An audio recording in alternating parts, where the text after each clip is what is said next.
Welcome to the Concern Podcast, where we unpack political, socio-economic, and cultural stories shaping our world. I'm Emmanuel Taban, and today I'm honored to be joined by someone who has made an incredible journey, a guy born in the eastern parts of Sierra Leone in the district of Kano. And later on, in 1991, when the Civil War in Sierra Leone emerged, he had to be forced and live in a refugee camp. But later on, still determined, he came back to Sierra Leone, completed his high school and college, and later on he decided that he would now explore some part of the world. He moved to North America, settled in the United States, one of the best countries in the world. But still, he feels that he has not accomplished his life. He would therefore look for some opportunities and move to Canada. And here he is today with me, living the Canadian dream. He is, by the way, not just a Sierra Leonean, but he's speaking to me also as a proud Canadian. I'm honored to have you on this podcast, Mr. KOMBA Kembay. Welcome. Thank you so much, Emmanuel. It is a pleasure to be on your podcast. Thank you. Cool. How is it gone so far? Yukon is great. It's a beautiful city, right. Very quiet, right. Very welcoming. Mm-hmm. And I can tell you the culture in Yukon, more family-oriented. Right. It is much more similar to the place I'm coming from in Africa. Exactly. So it's beautiful. Oh, that's exciting. Yes. Yeah, I read about your book, by the way, okay. And the first time I got your book is when actually you came to the university for the launching, and I planned to attend that event, but unfortunately I couldn't for some reason, so I came later when the event was done. But because I work at the library, I think you gave some 2 copies to the library. Yes. Then one of my colleagues who works at the library, she decided to give me that book. And the funny thing is that when she gave me the book, I just came inside and I read it in a day. Just in less than 5 hours, I completed the whole book. That's amazing. Yeah, very exciting. Easy, very small book you can read, let's say in 6 hours or even in a day. Yes. Right. I read it, I think, in about 5 hours. And it has really a very, very inspiring story in it. Thank you. Very inspiring. Thank you. And maybe just to start with, maybe, I know you have a very, very inspiring story in that book. And when did you start that you want to have your story written down? You know, thank you for your question. And like I said, thank you for having me, Emmanuel. Right. You know, I started thinking seriously to write my book when I've realized how far I have come. Right. From Civil War, from being displaced, being a refugee, and where currently I am. Right. But the thing actually sank in when I went to University of Lethbridge. There was a day, our professor, her name is Ellen, she asked us to do a project on any topic. Right. It was very open on any topic. Right. At that time, it was in 2016, I wanted to write on the recession in the US, 2008 recession. Exactly. But I told myself this would be a very good opportunity for me to tell my story a little bit. I think it was about 2,000 words, and I decided to write about the Sierra Leone Civil War, just in 2,000 words. When I submitted the project, I could recall my professor, Ellen, called me in her office and said, "KOMBA, your story is compelling. I will encourage you to write a book." Right. And that was in 2016. That was the time I told myself, it is time for me to get my story out there so I can able to inspire people, I can able to motivate people about my journey. So that was actually the time I thought of that. And in 2019, this happened, she encouraged me in 2016, I did nothing. When I graduated in 2019, I did nothing. Fast forward, in 2023, when I moved to Whitehorse, I started writing my book. Right. And I was able to accomplish it in 2024, specifically in November. Right. So that was the story behind it. Cool. Yeah.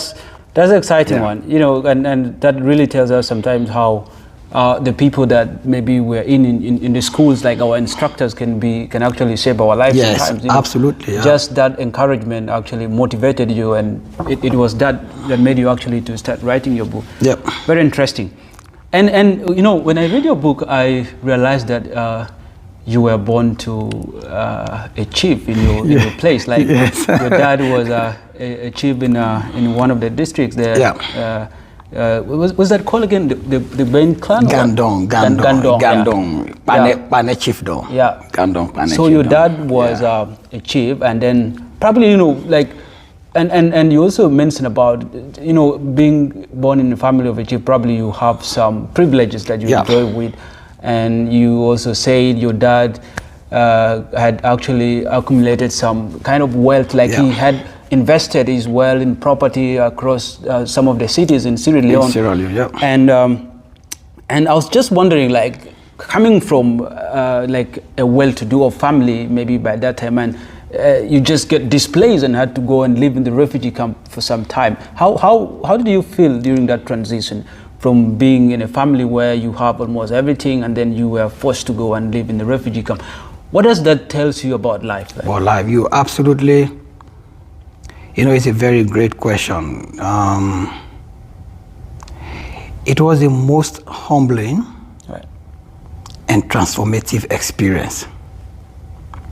From being a chief's son, from privileges, from having food 3 times a day, from certainty, to living in a displaced and refugee camp wherein nothing was guaranteed. Right. There was no food. Even we have to struggle, no privacy. Mm-hmm. So for me, it was a very humbling moment for me. You know, life taught me during that moment that life is not about what we have.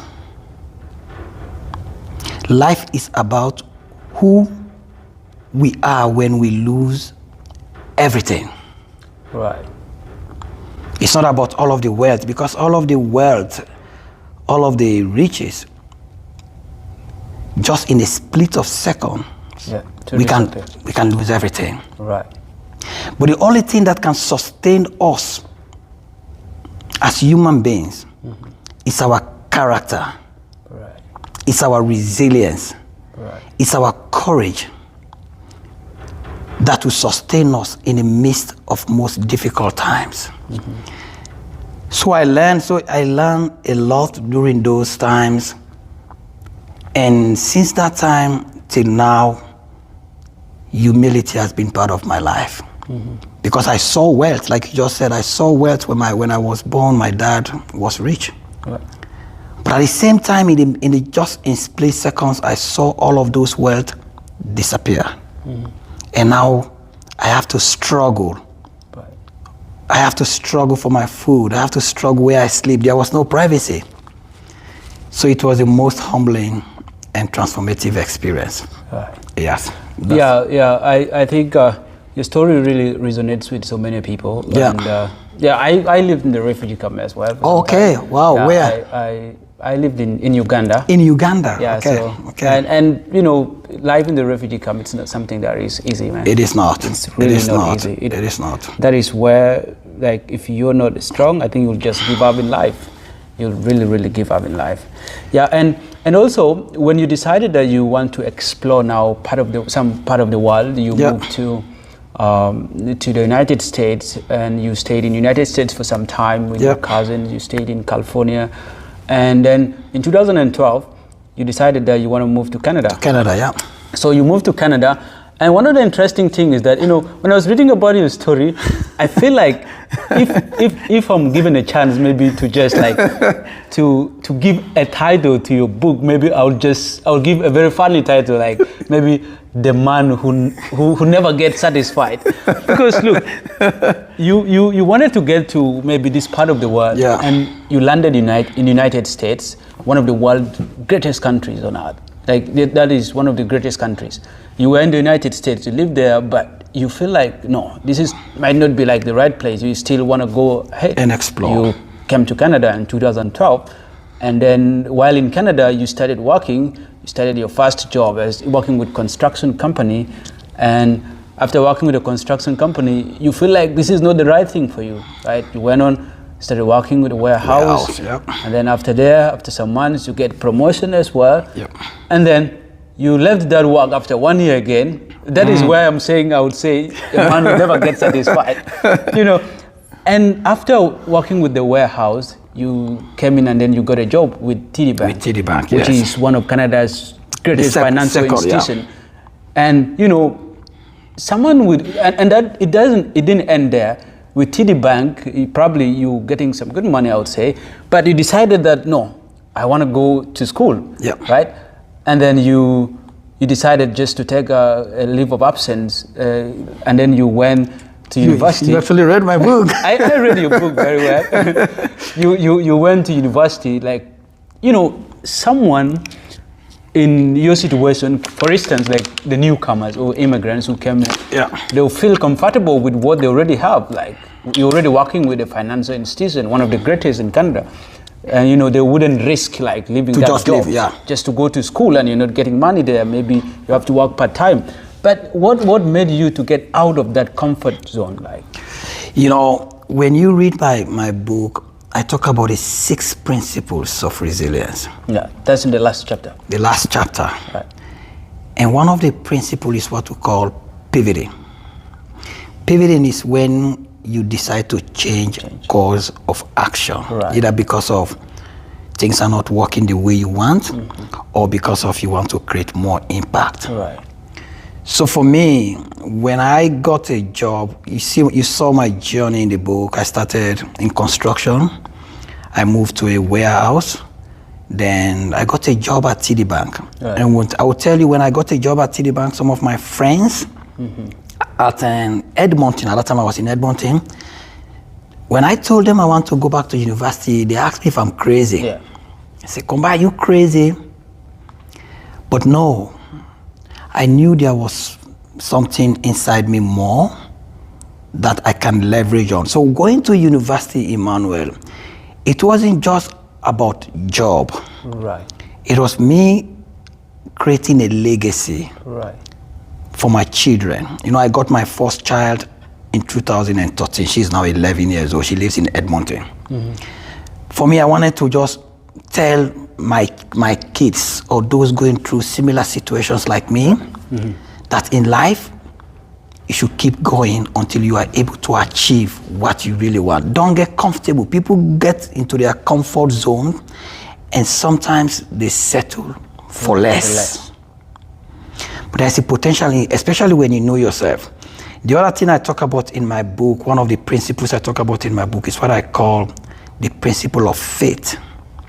I talk about faith, I talk about pivoting, patience, positivity. The principle of faith is basically having faith in God, but also having faith in yourself, believing in yourself, believing in your potential, believing in your capabilities.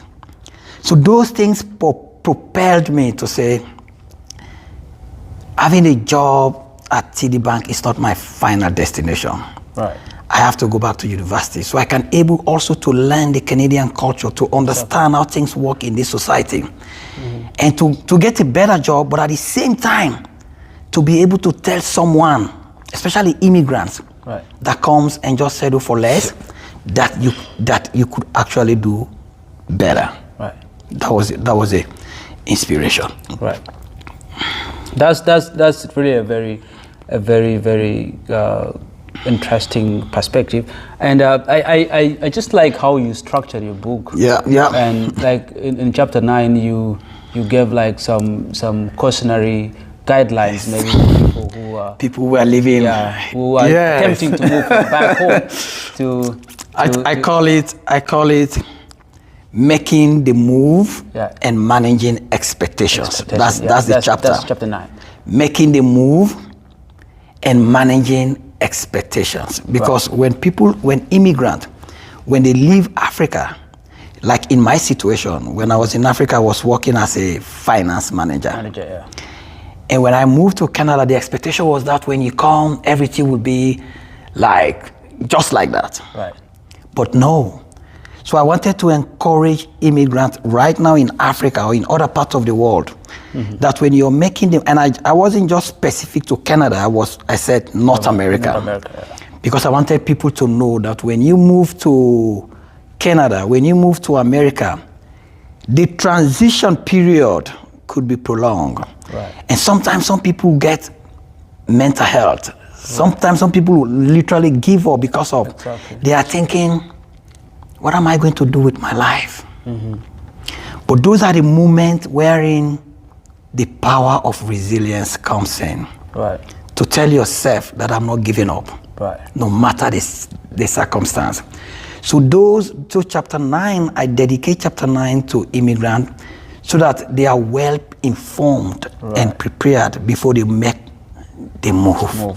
Some of us came, probably we didn't have enough information. Right. We just decided to come. Okay, now we come, we start struggling. But now, me being in this situation and I've seen what it means to live in Canada, the transition period, the culture, the society, the adaptability, it could take time. Right. I wanted to encourage other immigrants so they know exactly what to expect. Right. So that's what chapter 9 is about. Yeah, I always tell people, people have a different way of looking at things. Like, they always feel like when someone is here, like you automatically become rich. Like they mainly like associate being here to like being wealthy maybe, and that I feel that is one greatest misconception that people have in their mind, because it is. Coming here alone, it doesn't mean like you're already rich. No. Right? Coming here gives you an opportunity, a platform of getting that. Yes. But you can be even one of the poorest person when you still live here. Absolutely. Worse than someone who lives back home. Absolutely. So if you don't take that opportunity, if you don't use it well. Yeah. And maybe I just want to ask you also, what do you think are some of the biggest blunders that people make right now, especially those who are moving from Africa here? What are those common mistakes that you feel they are doing right now? I'll tell you, based on my experience, Emmanuel, I think is failing to do the assignment properly. Right. Failing to, back in the day when we were in Africa, the way, and I say this when I speak to my relatives and my friends, my brother works for EPA as a deputy director. Right. He has the opportunity to travel all over the world. So when I speak to people back in Africa, I always tell them, if you really want to move to North America, if you want to transition, do your homework well. Right. Do your research well. Try to call people that have lived here, ask them how is life. Right. Because that prepares you mentally when you're moving. So I think the blunder is that everything ties down is people really blunder because I think, one, they set very high expectations.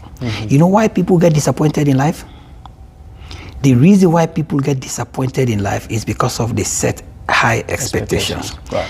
If those expectations are not met, the result is disappointment. Right. If you have low expectations of things, whether they work or they don't work, there's no disappointment. Right. There's no frustration. So one, they shouldn't set high expectations, and number two, they should actually research and do their homework very well. Right. That's what I would advise them. Right. Yeah. Oh, that's a very great insight there. Very, very important one. And you moved from Sierra Leone to the United States and later on to Canada.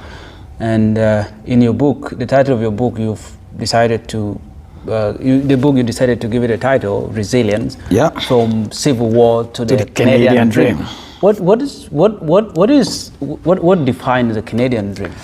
So that's a very great question. I think when I was writing this book, I think I got about 5-6 different titles in my head. I keep changing titles, and I would discuss with the lady that was editing the book for me. She lives in US. Right. And eventually, when I look at my journey from Civil War, from Sierra Leone, to where I am currently, Right. In a very humble way. I'm very humble. My journey in Canada has been very productive, very successful. So when you talk about the Canadian dream is wherein you are able to navigate the system and actually be able to get a very great and good job. Right. The Canadian dream is a dream wherein you are able to raise your children in a safe and good environment.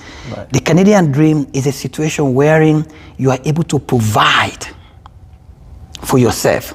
You are able to have a sustainable and a very great job. So for me, and I will even extend the Canadian dream wherein people become homeowners. I've seen immigrants in this country, they establish businesses, they employ people. Those are the kind of things we are looking at when we talk about the immigrant community. It's not just about we want to survive. Right. It's about we want to give back to our community. In which way? Create employment, start small businesses. For me, the Canadian dream was when I decided to go to university. Actually, education was a bridge for me to be able to achieve this.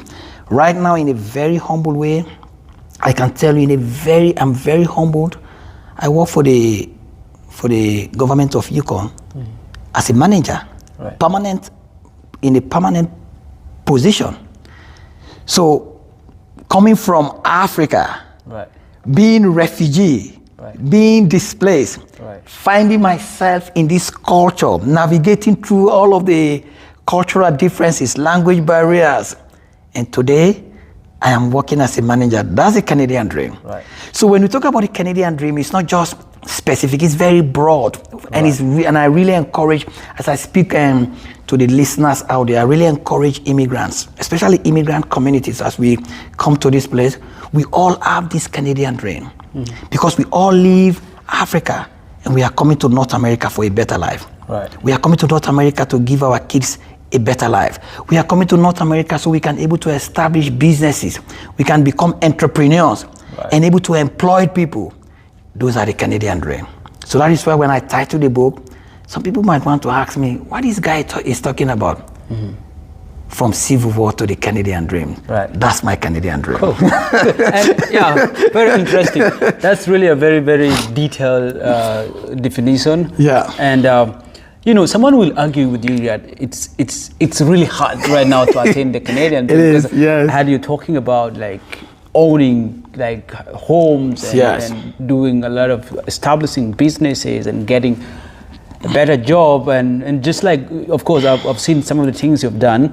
You came in, you attained your Canadian credential, education credential, of which is very, very important. Yeah. And then later on you transitioned from working from TD Bank and then get your degree, and then now you're working with the government of Yukon, one of Canada's 13 sub-governments. Very interesting. And someone will argue that right now it's hard to get into the Canadian dream or to live in the Canadian dream. You think that statement is true? Or maybe drafting it from your perspective, resilience. Maybe you would argue that if you're resilient, you always get it. So that is the point I'm talking about. Right. When you look at life, 10 years from now, 10 years back, life was difficult. Exactly.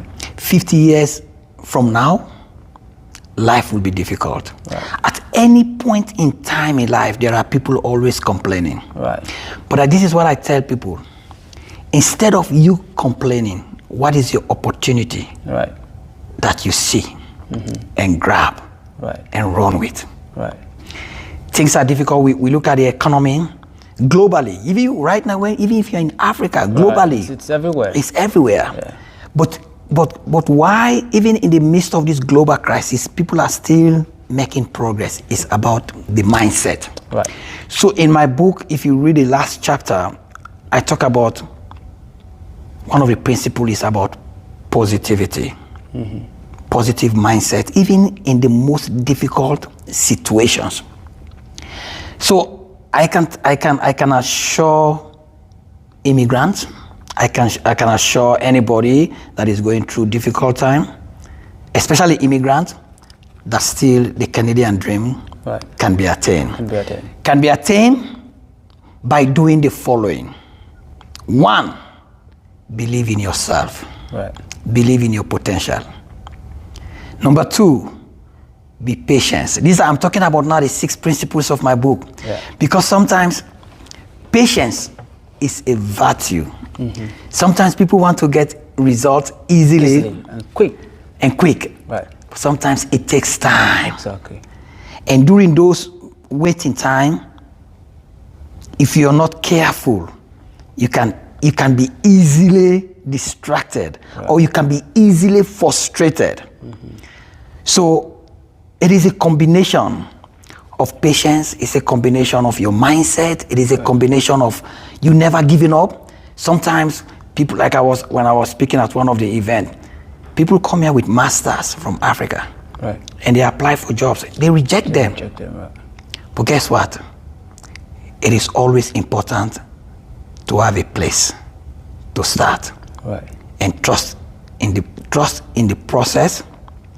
Believe in yourself. Be patient. Have a positive mindset. And when it is necessary to pivot, to change course of action, just know when it is necessary. Right. Like people move to Yukon. I ask people, why do you move to Yukon? If you are in Yukon and you realize things are not working for you, yeah, Canada is a very big country. right, Why not pivot? But before you pivot, make sure you do your homework well. right, yeah, So the Canadian dream, for me my life being a testimony. When I came to Canada, life was still difficult. People were still struggling. You always see people, I tell this to people all the time, people will always struggle. There is no way. People will always struggle. right. But those that believe in themselves, they are determined. And for me, like I said, I'm a huge believer. I trust in God. God has guided me, my journey. God has been with me. And when I move, I always commit my plans unto God. Yeah. So that's faith, trusting in God, but also faith, trusting in myself. And I will ask you a question.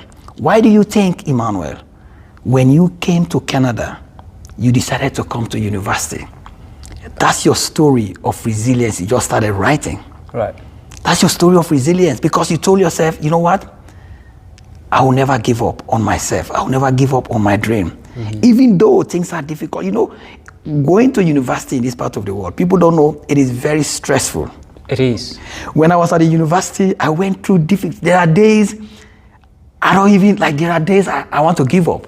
Right. I come from class, I don't have money in my pocket, I have to go do school projects, I have to prepare for assignments. Right. And sometimes you go to your room and you're just like, what am I doing with my life? Exactly. But guess what? That's what we call the power of resilience. Exactly. So to listeners out there, the Canadian dream is still achievable. It is achievable. Indeed, through the power of resilience. Through the power of resilience. Through trusting in yourself, believing in yourself, never giving up, and through patience and positive mindset, it is still achievable. Thanks a lot. And you know, you talked about 6 principles of resilience in the book.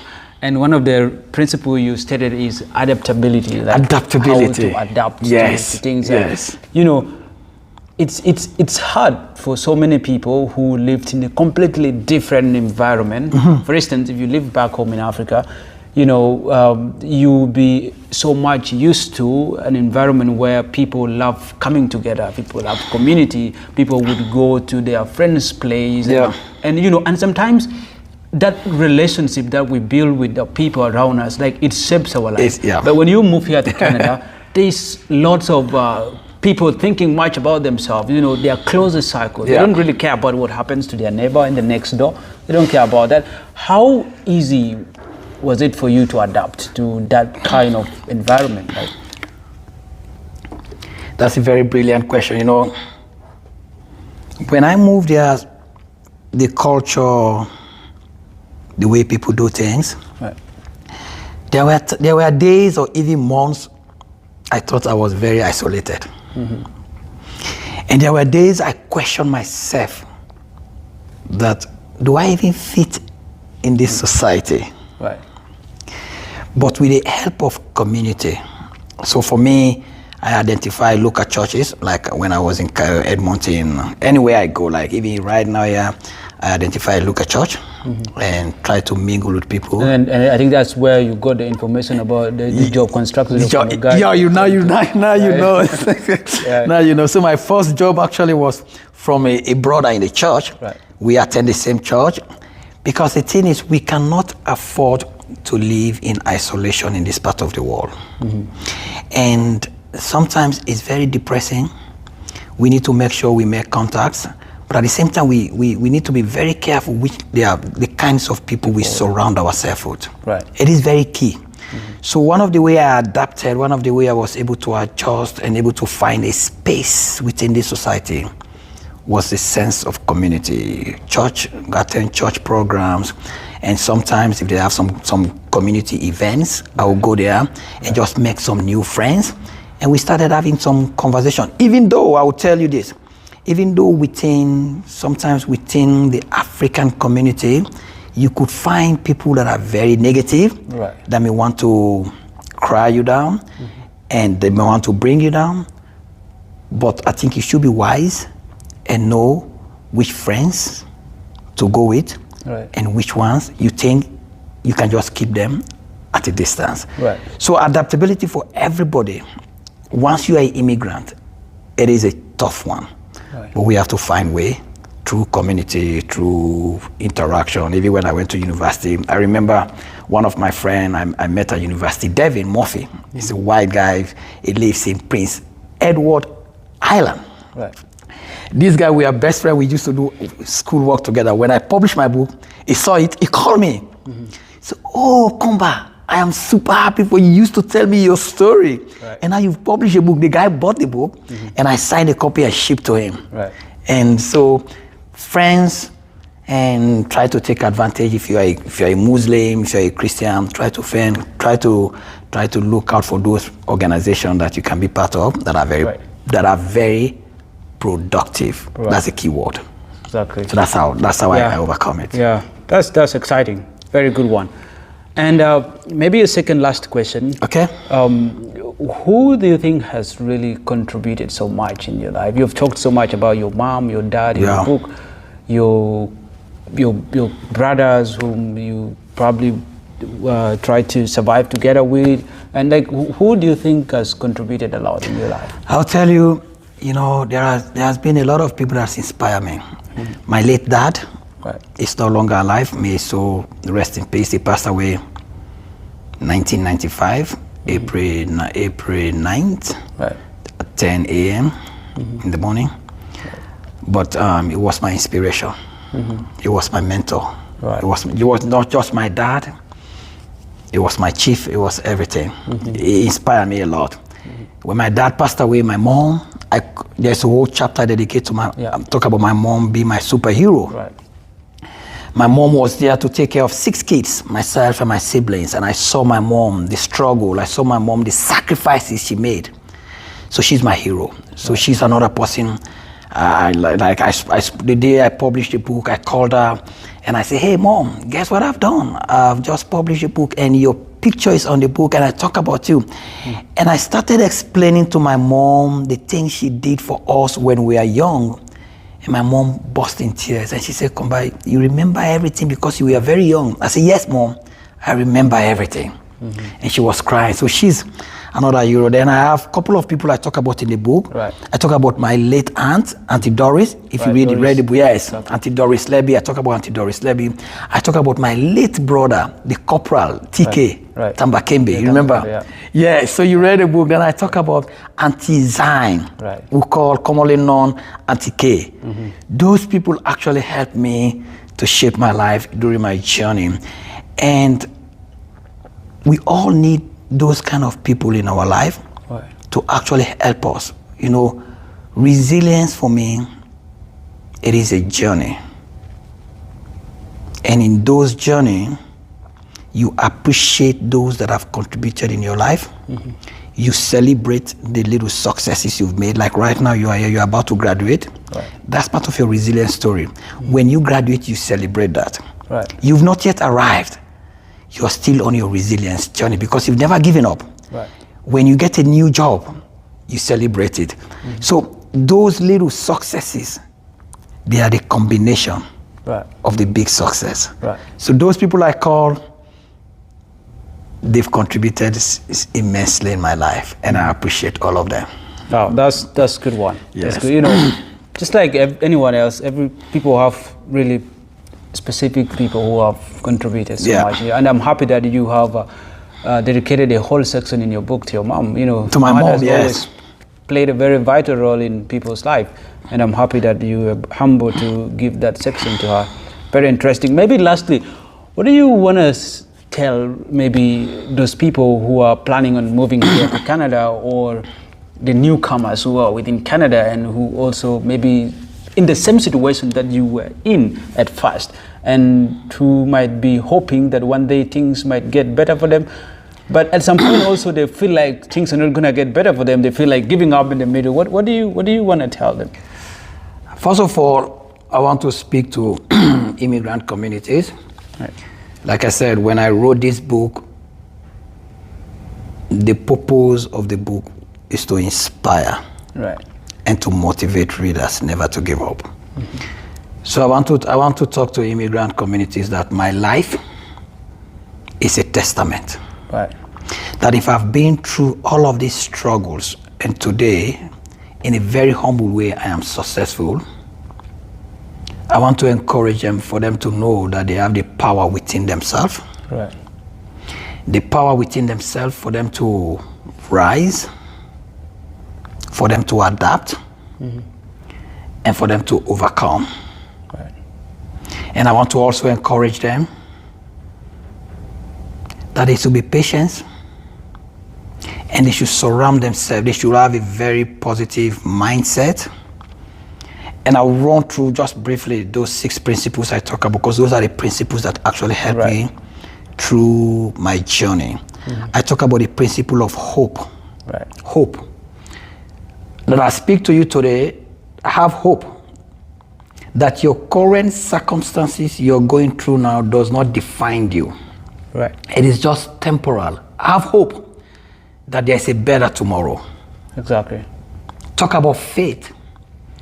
That's principle number 2.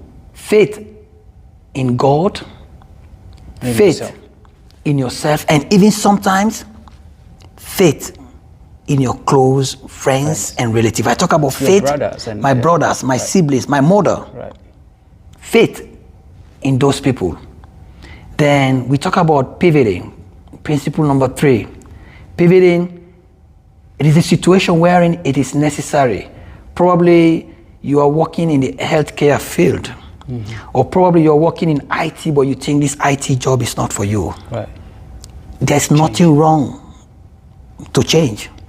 The only thing that is constant on this universe, or in this universe, is change. So pivot. Do your research, do your assignment, and pivot. We talk about adaptability. Principle number 4, we talk about adaptability. Adapt to different situations. When I find myself in refugee camp, I adapted to the refugee life situation. When I find myself in Canada, I adapted. When I moved from Edmonton, when I moved from Calgary, that is less colder, to the coldest, to coldest place, I adapted myself. And guess what? In any situation you find yourself, instead of you complaining, look out for the opportunities you can get. So adapt. Then we talk about positivity. Positivity is about the mindset. And it's not just about your own mindset, but even the people you surround yourself with. If they have a negative mindset, they can impact you. So make sure you surround yourself with people that have a positive mindset. And finally, it's what I call patience. Sometimes going to school, sometimes getting your dream job, getting your dream house, or even sometimes getting the best things for your kids, it could be tough. It could be challenging. But patience has taught me that sometimes it could be late, but it's never denied. Exactly. So that would be my encouragement to listeners. That's a detailed and inspiring conclusion, I would say, of this conversation here. And is there a way where people can access your book? Yes, so I'm sorry, the copy is not with me. Right. But if you go on Amazon, you just type my name, KOMBA Kembay, the book will come up on Amazon. I also have a website. Right. It's called resiliencestorybook.com. Right. Or if you don't remember anything, just go on Google. Right. I realize now my search engine on Google is actually popping up a lot of stuff. So if you just go on Google and type KOMBA Kembay, it will bring you to my website, it will show you the Amazon website. And if you want your book, if you need a copy of this book, probably you can talk to my host here. Right. I'll try to get some copies that if you need copies, I can actually sign. Exactly. I'm not really here to do marketing, but if you think my story touched you and you want to be part of the story, you want to read more about my story, then you are welcome. It's really a very, very inspiring you are welcome. Book.